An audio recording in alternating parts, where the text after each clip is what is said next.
कभी कभी ऐसा होता है कि आप किसी बात को लेकर पूरी तरह आश्वस्त होते हैं। इतना आश्वस्त कि अगर कोई आपसे कह दे कि यह बात कभी हुई ही नहीं थी तो आपको बुरा लग जाए। आप कहेंगे नहीं नहीं, मुझे साफ याद है। यहीं से शुरू होता है एक दिलचस्प सा भ्रम, जिसे आजकल लोग कहते हैं मंडेला इफेक्ट। अब इसे समझने के लिए कोई भारी भरकम थ्योरी नहीं चाहिए, बस थोड़ा सा ठहराव चाहिए और अपने दिमाग पर भरोसा कम और सवाल ज़्यादा। मंडेला इफेक्ट असल में यह बताता है कि कैसे बहुत सारे लोग एक ही चीज़ को एक ही तरह से गलत याद कर सकते हैं। मतलब ये कि आप अकेले नहीं होते, पूरा समूह होता है। जैसे कई लोगों को पूरा भरोसा था कि नेल्सन मंडेला जेल में ही मर गए थे। समाचार देखा था, शोक संदेश पढ़ा था, अंतिम संस्कार तक याद था। लेकिन असलियत यह है कि नेल्सन मंडेला जेल से बाहर आए, देश के राष्ट्रपति बने और बहुत बाद में उनका निधन हुआ।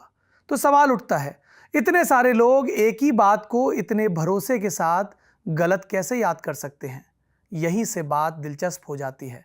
अब मैं आपको एक छोटा सा उदाहरण देता हूं और ये उदाहरण मेरे ही इर्द गिर्द घूमता है। कई लोग मुझसे मिलते हैं, कई लोग कमेंट करते हैं, कई लोग बड़े प्यार से कहते हैं, सर आप तो लल्लन टॉप के मालिक हैं। मैं मुस्कुरा देता हूं, फिर धीरे से कहता हूं, नहीं, मैं लल्लन टॉप का मालिक नहीं हूं। मैं कभी नहीं था और मैंने कभी ऐसा कहा भी नहीं। लेकिन यहां तक पहुंचने से पहले बहुत से लोग मुझ पर भरोसा नहीं करते। कहते हैं, नहीं सर, हमने सुना है, किसी ने बताया था, कहीं पढ़ा था। यही तो मंडेला इफेक्ट है। किसी ने कहीं आधी बात कही, किसी ने पूरी बात नहीं सुनी, किसी ने अनुमान जोड़ दिया और धीरे धीरे वो अनुमान याददाश्त बन गया। फिर वो याददाश्त इतनी मजबूत हो गई कि सच्चाई उससे टकराकर कमजोर लगने लगी। मंडेला इफेक्ट ये नहीं कहता कि लोग झूठ बोल रहे हैं, ये कहता है कि इंसान का दिमाग कहानी गढ़ने में बहुत माहिर है। हम याद नहीं रखते, हम कहानी याद रखते हैं और कहानी अगर बार बार दोहराई जाए तो वो सच लगने लगती है। अब जरा सोचिए, जब ये हाल इतनी छोटी सी बातों का है तो राजनीति में, समाज में, इतिहास में क्या क्या मंडेला इफेक्ट चलते होंगे। हम कितनी ही बातें पूरे यकीन से मान लेते हैं सिर्फ इसलिए क्योंकि उन्हें बहुत लोगों ने बहुत बार कहा है। हम ये नहीं पूछते कि ये सच है या नहीं, हम बस ये देखते हैं कि इसे मानने वाले कितने हैं।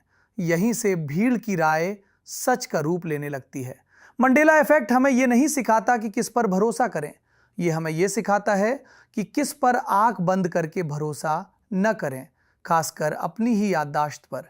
क्योंकि दिमाग एक कैमरा नहीं है, वो एक लेखक है और कई बार थोड़ा ड्रामेटिक लेखक। इसलिए जब अगली बार आपको पूरा यकीन हो कि ये बात ऐसे ही हुई थी तो एक बार रुक जाइए। शायद वो सच हो और शायद वो मंडेला इफेक्ट हो। और हाँ, अगर आपको ऐसी बातें सुनना पसंद है जो आपको थोड़ा असहज करें, थोड़ा सोचने पर मजबूर करें और आपकी पक्की राय में थोड़ी सी दरार डालें, तो इस चैनल को सब्सक्राइब कर लीजिए। क्योंकि यहाँ मैं आपको तथ्य नहीं बेच रहा, मैं आपको सवालों के साथ अकेला छोड़ना चाहता हूँ।